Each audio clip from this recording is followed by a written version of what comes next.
बिस्मिल्लाहिर्रहमानिर्रहीम। अस्सलामु अलैकुम। मैं हूं मुदस्सिर शाही एडवोकेट और आप देख रहे हैं हमारा यूट्यूब चैनल लीगल इश्यूज़। आज हम बात करने जा रहे हैं तलाक़ के ऊपर कि कानून के अंदर तलाक़ देने का कोई तरीका, कोई प्रोसीजर, कोई प्रिकॉशंस वगैरह दी गई हैं। जी हाँ, तलाक़ के मुतल्लिक़ 1961 तक तो लोग ज़ुबानी तलाक़ दिया करते थे। इस्लाम का एक तरीक़ाकार है कि अगर आप अच्छे तरीक़े से ज़िंदगी नहीं हुदूदुल्लाह के मुताबिक अपनी ज़िंदगियाँ गुजार नहीं पा रहे मियाँ बीवी, खुदा न खास्ता कोई शोहर ऐसा ज़ालिम है, उसने बाजू तोड़ दिया, आँख फोड़ दी, तो क्या है जी, निकाह हो गया। ऐसा निकाह इतना यानी बाइंडिंग नहीं है कि औरत के साथ जानवर जैसा सलूक किया जाए, उसके अज़ा काट दिए जाएँ तो फिर भी बंदा कहे निकाह। इसलिए औरत को खुला का हक़ दे दिया गया है कि सेपरेशन के लिए खुला वो क्लेम कर सकती है, लेकिन इन कंडीशन में कि जब वो नाकाबिले बर्दाश्त बहुत ज़्यादा टॉर्चर किया जाए औरत को। उसके पास ये मर्द के पास ये राइट है, कोई इस पे कंडीशन नहीं है, वो जब चाहे औरत को तलाक़ दे सकता है। कि औरत खुदा न खास्ता अगर औरत बद किरदार है तो ये बंदा अफोर्ड नहीं कर सकता तो उसको, और नॉर्मली बद किरदार होने की वजह से या औरत की बदज़ुबान होने की वजह से डाइवोर्स होती है। तो ये मर्द के पास इख्तियार, ऐसी बदज़ुबान है कि जब आर्गुमेंट्स करती है तो शोहर जनाब फिर बहुत ज़्यादा परेशानी हंगामा होता है घर में।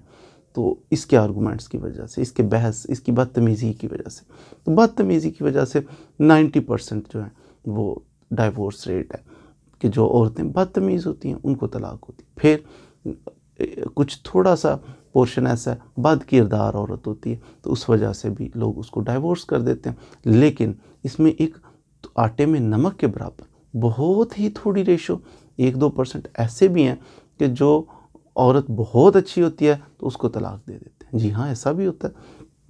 अब बहुत अच्छी होने की वजह से तलाक़ क्यों देते हैं कि ये खुद अच्छे नहीं होते, ये लोग लालच की वजह से उसको तलाक़ देते हैं। मिसाल के तौर पर वो गाड़ी नहीं लेके आई तो उसको तलाक़ दे दें, वो जनाब बहुत ज़्यादा प्रॉपर्टी नहीं लेके आई तो इसको तलाक़ दे दें। लालच दिल में ये था कि इस औरत से शादी करेंगे तो ये बहुत सारा जनाब, इसके पेरेंट्स की ज़मीनें बहुत ज़्यादा हैं, उसकी दुकानें बहुत ज़्यादा हैं, तो ये अपनी बेटी को कुछ देगा तो हमारा मुँह बंद होगा। तो लेकिन ऐसा नहीं हुआ, ख्वाहिशात पूरी नहीं हुई, फिर वो नेक सीरत बच्ची थी लेकिन उसको डाइवोर्स दे दी। एनीहो, ये एक प्रोसीजर इस्लाम में दिया गया कि अगर आप ये ऑप्शन इख्तियार करना चाहें तलाक़ का। 1961 से पहले क्या होता था, ज़ुबानी तलाक़ दे दी, लेकिन मसाइल ये पैदा होते थे कि कुछ 1 साल गुजरा, डाइवोर्स बंदे ने दे दी, औरत अपने घर चली गई, 1 साल के बाद बंदे की डेथ हो गई। तो औरत को कोई आदमी कहता था कि भाई बात सुनो, ज़ुबानी तलाक़ दी है, क्या सबूत है? आप जाके कहो नहीं तलाक़ दी थी तो मैं उसकी बेवा हूँ, मुझे इसकी प्रॉपर्टी में से हिस्सा दो। तो वो कुछ औरतें 99% तो नहीं आती थी, कुछ औरतें फिर ऐसे केसेस लेके आती थीं कि जनाब मेरा हस्बैंड फौत हो गया तो जनाब मैं उसकी बेवा हूँ। तो फिर इर्द गिर्द वाले लोग कहते थे उसने तो डाइवोर्स कर दिया था। तो आप कहती सबूत कोई नहीं है, बताएं कब किया, कोई नहीं किया, ज़ुबानी किया होता था। तो फिर इस तरह के मसाइल बनते थे। 6 महीने बाद औरत आ जाती थी कि जनाब मुझे उसे कहें खर्चा दे मेरा शोहर। शोहर कहते मैंने तो डाइवोर्स कर दिया था, ये अपने घर चली गई हुई है। तो लेकिन कहते नहीं आपने डिवोर्स नहीं किया था, खर्चे से बचने के लिए ऐसे कर रहे हो, लिखा तो होता नहीं था। 1961 में फिर मुस्लिम फैमिली लॉज ऑर्डिनेंस 1961 जो है, इसके अंदर फिर तलाक़ का भी तरीक़ाकार दे दिया गया कि अगर आप अपनी ज़ौजा को तलाक़ देना चाहते हैं तो उसका ये तरीक़ाकार होगा। मिसाल के तौर पर अगर कोई शख्स अपनी वाइफ को तलाक़ देना चाहता है तो उसको चाहिए कि वो रिटर्न लिख के डाइवोर्स या ज़ुबानी भी देता है तो वो चेयरमैन यूनियन काउंसिल जो है आपका, यानी जहाँ पर लड़की रिज़ाइड कर रही है, पहले ये था कि जहाँ पर निकाह हुआ था जिस यूनियन काउंसिल में, नॉर्मली लड़की की यूनियन काउंसिल में ही होता है, तो वहाँ के जो आपका चेयरमैन है उसको लिख के तो एक नोटिस भेज दें कि जनाब मैंने अपनी बीवी को डाइवोर्स कर दिया। तो उसके बाद उसी नोटिस की एक कॉपी अपनी वाइफ को भी भेजें जहाँ वो रिज़ाइड कर रही है, दोनों आपने भेज दी जनाब। उसके बाद जो चेयरमैन है ये विद इन 30 डेज़ जब इसको नोटिस मौसूल हो, यूनियन काउंसिल को नोटिस मौसूल हुआ है, तो इनका काम है 30 दिन के अंदर अंदर ये एक सालसी काउंसिल बना लेंगे। लड़की वालों को भी बुलाएंगे, लड़के वालों को भी, एक आदमी उनका बिठाएंगे, एक इनका बिठाएंगे। चेयरमैन जो यूनियन काउंसिल का होगा वो खुद बैठेगा, बैठ के एक जनाब मसालती काउंसिल बन जाएगी। अब ये कोशिश करेंगे कि किसी तरीके से इनका पैचअप करवाया जाए, इनकी सुलह करवा देते हैं, पूरी कोशिश करेंगे सुलह हो जाए।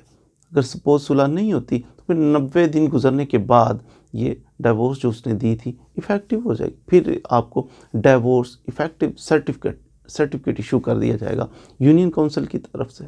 और जो बंदा इसकी वायलेशन करे, मसलन उस बंदे ने यूनियन काउंसिल को नहीं नोटिस भेजा, उस बंदे ने जनाब अपनी वाइफ को भी नोटिस नहीं भेजा, ज़ुबानी तलाक दे दी, अब ज़ुबानी सिर्फ तलाक दी है, तो ऐसे बंदे को 1 साल कैद की सज़ा हो सकती है, तो साथ उसको 5,000 रुपया जुर्माना भी हो सकता है।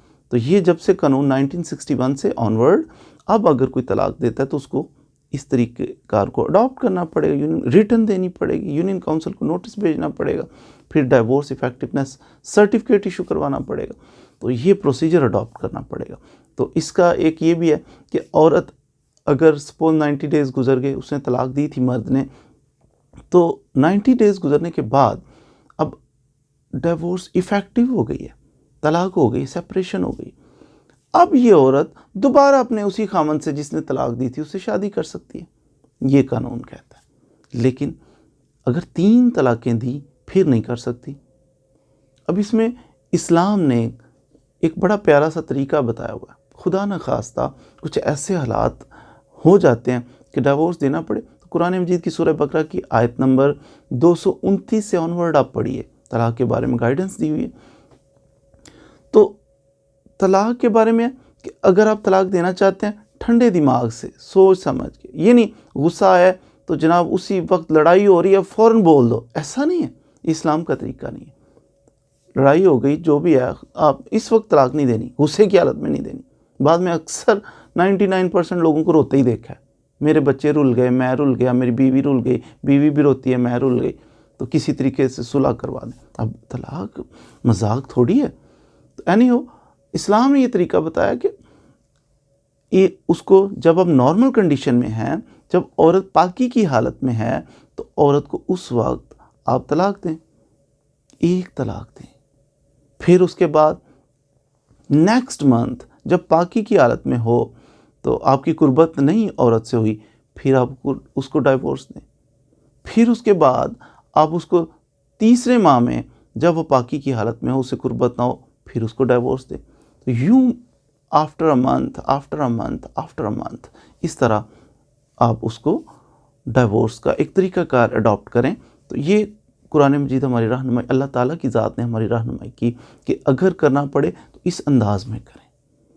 फिर हदीस मुबारका में भी एक सहाबी थे, उन्होंने फ़ौरन ही एक वक्त में ही 3 दफ़ा अपनी ज़ौजा को डाइवोर्स कर दिया। तो फिर वो हुज़ूर सल्लल्लाहु अलैहि वसल्लम की खिदमत अक़दस में हाज़िर होकर किसी ने बताया फ़लाँ शख्स ने एक ही वक्त में 3 तलाक़ें दे दी फ़ौरन, तो आप खड़े हो गए। नबी अकरम सल्लल्लाहु अलैहि वसल्लम नापसंद फरमाया, इस चीज़ को गुस्सा फरमाया। आपने फरमाया ये कुरान मजीद के साथ मजाक करते हैं, हालांकि अभी मैं इनके दरमियान में मौजूद हूँ।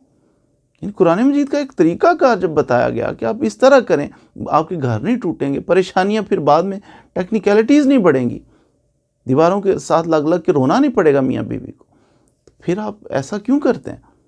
तो ये गुनाह का काम है कि नॉर्मली 90% होता ही ऐसे है।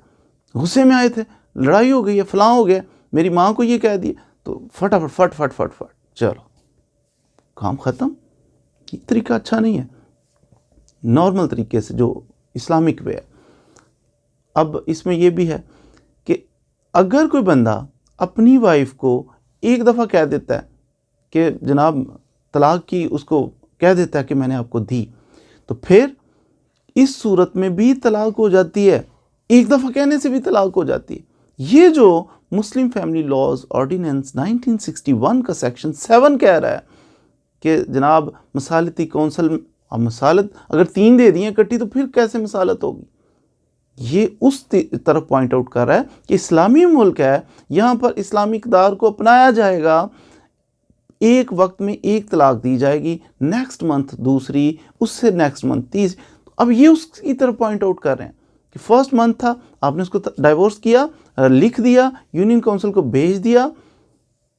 एक तलाक देने से, याद रखें, एक तलाक देने से आपने एक दफ़ा तलाक दी, तो इद्दत का पीरियड गुजरने के बाद आपका निकाह ख़त्म हो जाता है एक तलाक से ही। मियाँ बीवी नहीं रहते, बिल्कुल वो अजनबी हो जाते हैं। अब एक तलाक दी हो तो औरत इद्दत का पीरियड गुजरने के बाद किसी और से निकाह कर सकती है, लेकिन एक चीज़ जो इसमें रहती है वो ये रहती है कि वो औरत जिसको तलाक दी, एक तलाक दी, इद्दत का पीरियड गुजर गया, उसके बाद ये उसी शोहर से जिसने तलाक दी है उससे ही दोबारा निकाह कर सकती, वैसे उससे सुलह नहीं कर सकती। इद्दत का पीरियड गुजर गया, एक तलाक दी थी, इद्दत का पीरियड गुजर गया, वापस उसी शख्स से निकाह करना पड़ेगा। किसी और से भी कर सकती है, अपने पहले शोहर से भी निकाह कर सकती है।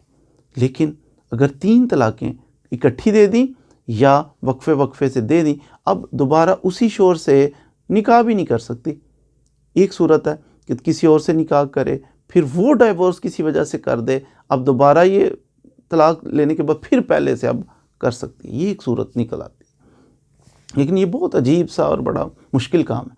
तो आपको चाहिए कि खुदा ना खास्ता आपकी सोसाइटी के अंदर कोई ऐसा मसला बने तो उनको एजुकेट करें। बल्कि अगर हमारी ये गुफ्तगू सुन रहे हैं तो आपको ये कि जज्बात में आके 3 कभी भी नहीं, जज्बात में भी हो, गुस्से में भी हो। पहली बात तो मैंने अर्ज़ कर दी है कि ज़िंदगी में कोई फ़ैसला भी एबनॉर्मल कंडीशन में नहीं करना। एबनॉर्मल कंडीशन क्या होती है? या तो आप शदीद गुस्से में हैं या बहुत खुश हैं, ऐसी हालत में फ़ैसला ना करें। जब नॉर्मल होते हैं फिर पछताते हैं। बिल्कुल नॉर्मल हो, रिलैक्स हो, उसके बाद अब सोचें, अच्छा जी मैं फ़ैसला करने लगा हूँ, गुस्से में हूँ, मैं नहीं करता, ठहर जाता हूँ। ये पॉइंट याद रखें, ज़िंदगी का हिस्सा बना लें। गुस्से में कोई फ़ैसला नहीं करना। फ़ैसला करना है कोई भी फ़ैसला, ज़िंदगी कॉन्ट्रैक्ट करना है, किसी लेन देन का कोई भी फ़ैसला करना है ना, आप जज्बाती ना हो, उस वक्त गुस्से में ना हो, परेशानी में ना हो, डिप्रेशन में ना हो। फ़ैसला करते हुए नॉर्मल, तो इसलिए डिले कर दें कि अब मेरी कैफियत इस वक्त नॉर्मल नहीं है, डिले कर दें, नेक्स्ट डे कर लेंगे, शाम को कर लेंगे, ठंडे दिमाग से नॉर्मल है, अब गौर व फिक्र करके सोच के फिर फ़ैसला करें। फ़ैसले के भी कुछ उसूल होते हैं। तो ये जो जाहिल लोग खड़े खड़े फ़ैसले कर लेते हैं ना लड़ाई के दौरान, तो ये बाद में फिर रुलते हैं। इसके पास नहीं जी, हम मुफ्ती बदल लेते हैं, आलिम बदल लेते हैं, तो फ़लाँ मसलक की तरफ चले जाते हैं, तो फ़लाँ जनाब मौलाना साहब की तरफ चले जाते, फ़लाँ मज़हब की तरफ चले जाते हैं। फिर बाद में ये टोटके अपनाते रहते हैं जो कि मुनासिब नहीं। पहले बंदे के पुत्र बन के तो ठंडे दिमाग से रिलैक्स हों, फिर फ़ैसला करें, तो इंशाल्लाह नौबत ही ऐसी नहीं आएगी कि कल को आपको पछताना पड़े। तो ये एक तलाक देने से भी तलाक हो जाती है, फिर औरत इद्दत के बाद कहीं और निकाह कर सकती है। लेकिन ऑप्शन ये बाकी रहता है कि इसी से भी कल को इस आदमी को एहसास हो जाए, इस औरत को एहसास हो जाए, तो दोबारा इसी के साथ इसका निकाह पढ़ा जा सकता है बग़ैर हलाला के। ये है एक तलाक। तो एक तलाक से जब काम चल जाता है तो क्या ज़रूरत है 3 देने की भी? ठीक है। तो उम्मीद है कि आपने आज की इस वीडियो से ज़रूर कुछ ना कुछ मालूमात हासिल की होंगी। अल्लाह ताला आपके घरों को शादो आबाद रखे। कभी भी किसी बेटी को भी तलाक ना हो। कि ये नबी अकरम सल्लल्लाहु अलैहि वसल्लम ने इरशाद फरमाया कि अल्लाह ताला को सबसे ज़्यादा दुनिया के अंदर पसंदीदा चीज़ जो है वो ग़ुलाम को आज़ाद करना है। इससे बड़ी नेकी, इससे बड़ा अच्छा काम अल्लाह ताला को कोई नहीं लगता कि किसी ग़ुलाम को आज़ाद कर दिया जाए। और सबसे नापसंदीदा चीज़ बिला वजह किसी को तलाक देना है, तो अल्लाह ताला के नज़दीक सबसे नापसंदीदा चीज़ है। फिर हुज़ूर सल्लल्लाहु अलैहि वसल्लम ने इरशाद फरमाया, शैतान अपना तख्त बिछाता है पानी के ऊपर, अपने चेलों को बुलाता है, जी आपने आज क्या किया, आपने रिपोर्ट दें। फिर वो रिपोर्ट देते हैं, मैंने तो आज फ़लाँ काम कर दिया, मैंने फ़लाँ कर दिया, मैंने कुछ नहीं किया, कुछ। एक छोटा सा दुबला पतला सा शैतान आता, इधर आओ, क्या किया? कहता है मैंने मियाँ बीवी की लड़ाई करवा दी थी। औरत अपने बंदे के साथ आर्गूमेंट्स करा दिए थे उसके, बंदा भी फिर आगे से वो गुस्से में आ गया था, तो इनकी झगड़ा हो गया। तो फिर शैतान, हाँ इसने काम किया, उसको अप्रिशिएट करता है। तो ये यानी शैतान को बड़ा पसंद है ये काम, मियाँ बीवी का झगड़ा। तो कोशिश करें जी, अपनी लाइफ को खूबसूरत से खूबसूरत तर बनाते जाएं। अल्लाह ताला हमें बदगुमानियों से बचाए, अल्लाह ताला हमें नफ़रतों से बचाए। प्यार के और मीठे बोल ये ज़िंदगी को खूबसूरत बना देते हैं। नफ़रत के, ताना ज़नी के जो अंदाज़ हैं, किसी को ताने देना, किसी को टीज़ करना, बात छोटी-छोटी बातों पे रियलाइज़ करवाना कि वो गलती उस वक़्त आपने की थी, ये इससे घर टूटते हैं। तो कोशिश करें कि मीठे बोल बोलें हमेशा, एक खुशबू जैसी बातें करें कि उससे आपका घर जुड़े, मज़बूत हो। आपका ये रिलेशन जो मियाँ बीवी का प्यार की बुनियाद पर बना था और इसको प्यार से ही मज़बूत किया जा सकता है, गुस्से और नफ़रत से नहीं किया जा सकता। अल्लाह ताला आपके लिए आसानियाँ पैदा फ़रमाए। Thank you very much.